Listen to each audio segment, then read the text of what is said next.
We're going to learn about the Montgomery County Food Council, about their programs and services, and especially about what they're doing to address food insecurity in Montgomery County, Maryland.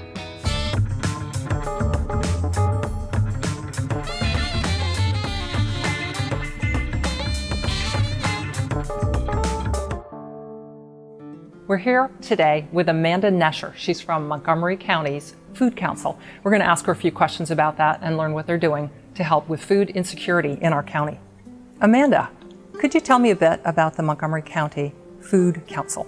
Yes, well, the Montgomery County Food Council is an independent nonprofit that is formed and led by individual community members representing local businesses, county government, nonprofit organizations and educational institutions that broadly represent the food system both substantively and geographically. And our mission is to bring together a group of diverse stakeholders in a public-private partnership to improve the social, economic, environmental, and nutritional health of Montgomery County and create a sustainable, robust local food system. Wow, that's really a wonderful mission. Can you tell me a bit more? Yes, so the way that we work at the Food Council, we have 25 volunteer council members, but our main work is conducted through our 4 working groups. So we have the Environmental Impact Working Group that deals with waste and recycling. We have the Food Literacy Working Group, which works to improve community food education in the county. We also have the Food Recovery and Access Working Group, which is the group that focuses on food insecurity and the implementation of the county's food security plan. And then we also have the Food Economy Working Group, which looks to connect local producers, manufacturers and retailers with business opportunities in the county. Wow, so it's really comprehensive. What is the Food Council doing to assess food insecurity here in the county? So the Food Council, in conjunction with many partners, food assistance organizations, nonprofit agencies, multi-service organizations, work to create the Food Security Plan, which was released by the county executive in the spring of 2017. And the Food Security Plan is a 5-year strategic plan with recommendations broken out year by year to reduce the level of food insecurity in Montgomery County from 7%, which is around 78,000 people at the time of writing, 33,000 of which were children, down to 5.5% by the year 2020. Research showed that the underlying causes for that level of food insecurity in the county were very varied, complex and interconnected, ranging from being ineligible for federal nutrition assistance programs, being unemployed, having issues with transportation, and also being below the Montgomery County self-sufficiency standard. What that is a level at which a family needs income to afford the basic amenities in Montgomery County. And for a family of 4 in Montgomery County, they need to make $91,252 a year to barely survive.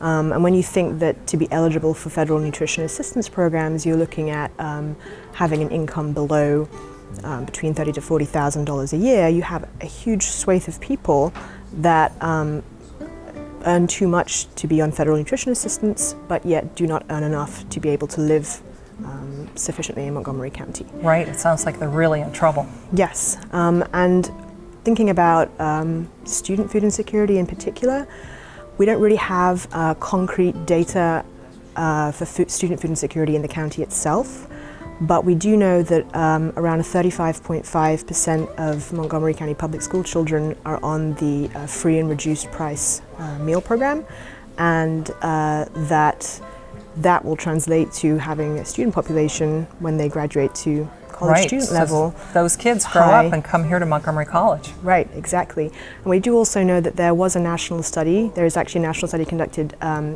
every year by the Wisconsin Hope Lab, and it was released this year in April 2018. And it found that around 42% of community college students were food insecure in the 30 days preceding the survey. Almost 10% were homeless in the 12 months preceding the survey, and almost half of them had trouble making ends meet just with basic utilities and other things that you need to afford to to be a student. Yes, and we find the same thing here. Those national figures really seem to be at home here at Montgomery College. Absolutely, and there are various things that could be done to try and help address student food insecurity in particular, all the way from advocacy at the federal, state, and local levels, but even down to campus initiatives like meal plans, sharing meal plans, more affordable meal plans, food pantries, as I know Montgomery College has food pantries, and also raising awareness about the issue and trying to dispel some of the stigma that people might feel being on federal nutrition assistance programs. Can you tell me more about stigma? Yes, well, we certainly have heard anecdotally that many people feel that they don't deserve benefits, or they don't think that the benefits that they would get would be enough to make it worth applying, and that they also feel that they would be taking benefits away from other people who are more deserving, children, elderly people. But what needs to kind of be conveyed is that federal nutrition assistance programs are an entitlement program, which means that anybody who's eligible, if every single person in America qualified and were eligible, they would get the money. There is no cutoff. It's not a finite amount of money that is used up. Boy, I think that's really important for people to know. Yes, absolutely. Amanda, what is the Montgomery County Food Council doing about food insecurity? Well, we really do feel at the Montgomery County Food Council that any level of food insecurity in a county so rich in resources is unacceptable. So we have been working, and we will continue to work, to implement the food security plan with our partners, with initiatives such as creating, developing and distributing resources, working to implement screen and intervene programs. So this is where somebody who comes to, say, get housing assistance will be asked about their access to food. And if they screen positive, there will be a process there to refer them to the right assistance that they would need. We're also looking at data standardization to really try and get a better picture of unmet need, so that we can really make recommendations to the county government and other nonprofit organizations about where investment, capacity building investment needs to be made in the county.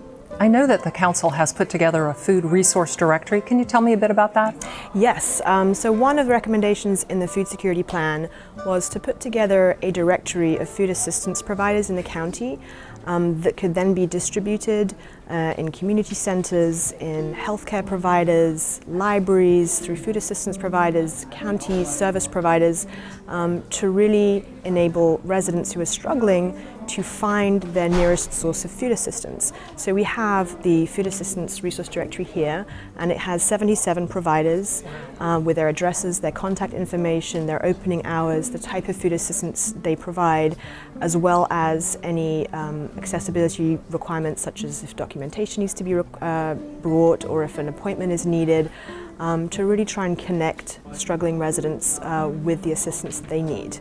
We also have food recovery and access working group meetings every month on the second Thursday of every month, which are open to the public, and that is where food assistance providers come to learn about initiatives that are happening in other locations, best practices, knowledge sharing, trying to establish priorities that we can collaborate on as a whole to really make a change.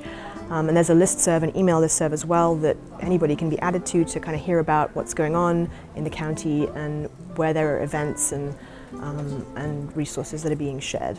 Wow, it seems like a really valuable contribution. We found that resource directory was really helpful, and we actually distribute it at our food pantries here at the college. I'm really, really glad to hear that. Yes, so if anybody needs it as well, any extra copies, we have it available on our website, which is www.mocofoodcouncil.org. We have a resources page. You can download and print a copy. And we also plan to translate it into Spanish, so that should be available in the fall in a hard copy. We're also working to turn the directory into a searchable online database that will be automatically updated every year, so that people can then download and print their nearest food assistance provider based on their search criteria. Terrific. What are some of the barriers that are getting in the way of people taking advantage of the programs that exist, both the federal ones and the local ones?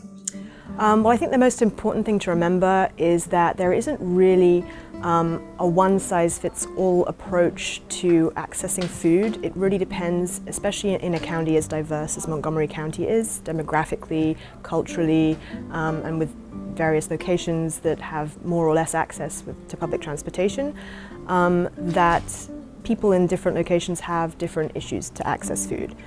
And so keeping really closely connected with the community voice is super important to trying to work out how to overcome those barriers. So barriers, for example, are things like language. So Montgomery County has one of the largest foreign-born populations in Maryland, which means that many people's first language is not English. And when you think that the Supplemental Nutrition Assistance Program, SNAP, or food stamps program, the application form is only in English, that precludes a lot of people, unless they have somebody who can help them fill it out, from accessing those benefits.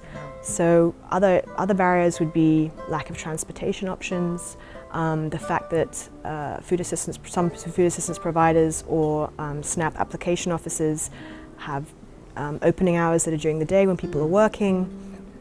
Also stigma, general lack of knowledge about what exists and what resources there are, but also, especially now, a bit of a climate of fear, because some families who may have a family member that's eligible for benefits may have people living at that residence who are undocumented, and therefore the fear of giving out identifying information to a government agency and future repercussions is real.